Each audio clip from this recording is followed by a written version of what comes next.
Thank you very much, Catherine, and thank you to our panelists there for that fascinating discussion.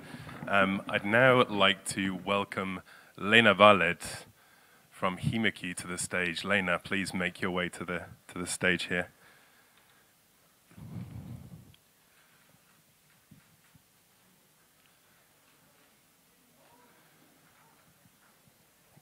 Good afternoon again, everyone. Hi, Lena. Welcome to the stage here at Devex at WHA 76. It's great to see you again. It's been a while. It has indeed. Now, Lena, you're Director of Alliance Development at HemoCue, and first and foremost, I wanted to thank HemoCue for helping to power our journalism here this week in Geneva. So a warm welcome. You're here today to talk about anemia and essential diagnostics. Anemia is obviously a public health concern, as I'm sure many people in the audience are aware, but a few facts from me to help set the scene, which you can maybe elaborate on, but affecting an estimated 40% of children under 5, 37% of pregnant women, and 30% of all women of reproductive age. It's shocking. It often flies under the radar. And why is anemia disproportionately affecting these groups? In what ways? Can you help us sort of set the scene in terms of the scale of the problem that we're facing here? Yes, thank you. I would love to. So again, thank you for having me here. HemoCue is really, really appreciative of having to be on this stage. Anemia is important, and maybe I should just mention that HemoCue was actually started because of the importance of hemoglobin determinations. And so that's where we started almost 40 years ago. So why is anemia important in children, in pregnant women, in adolescent girls?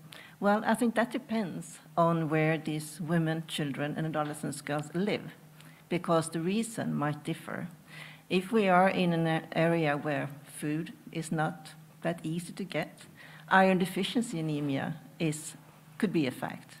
If we are in a malaria endemic environment, the anemia caused by malaria could be an important reason. And if we then are in a situation where we have both of these, of course, it's not a very good place to be. And if the adolescent girls enter in, being anemic, enters into pregnancy, and that anemia cannot be corrected, there's a higher likelihood, a higher risk that the baby to be born also have anemia. So it becomes like an intergenerational cycle of anemia. And so it's a collection of things that exacerbate Yes. other conditions, Yes. live conditions.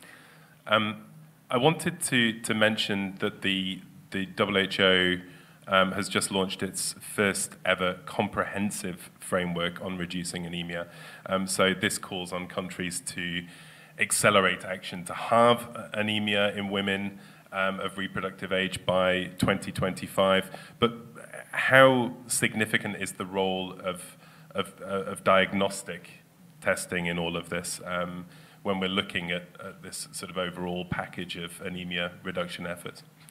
Well, if you don't know, then you cannot act. So that, I think, is the very easy answer. So that is important. And if we cannot measure, we cannot act, then we cannot either see what effect does my treatment have. So that's why I think it's of immense importance. And it's important that we have diagnostics in all regions so that all people can have access to accurate diagnostics.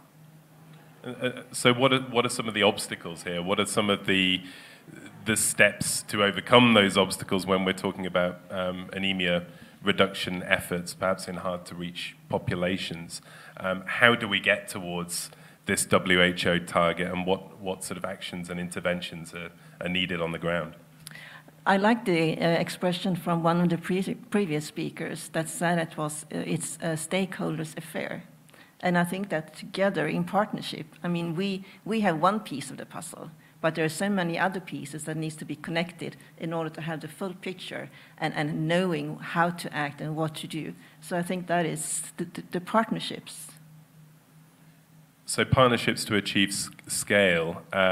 Would you characterize your outlook as optimistic then, Lena? I mean, you're an optimistic person by nature, but how realistic is it that this framework and its goals are going to be met by 2025? I think I'm really, really optimistic. And yesterday we actually sang Happy Birthday to FIND that celebrated 20 years anniversary. And I think it's important to also applaud the efforts that has been done by this community, because we have made progress. It's just that it's stagnated a little bit. So we need to enforce what we have done even more in partnership and getting the diagnostics out to where it's needed. And I also learned yesterday that UNICEF actually is to launch a toolkit that says, let's test. And that's also speak for the importance of diagnostics.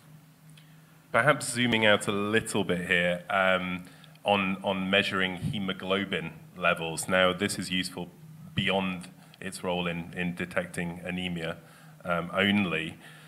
Considering the role of considering that the global proportion of the population aged 60 plus is projected to increase from 12 to 22%, I believe, between now and 2050, how can hemoglobin tests, other diagnostics tests, sort of help contribute to the healthy aging worldwide that we've discussed in previous sessions today?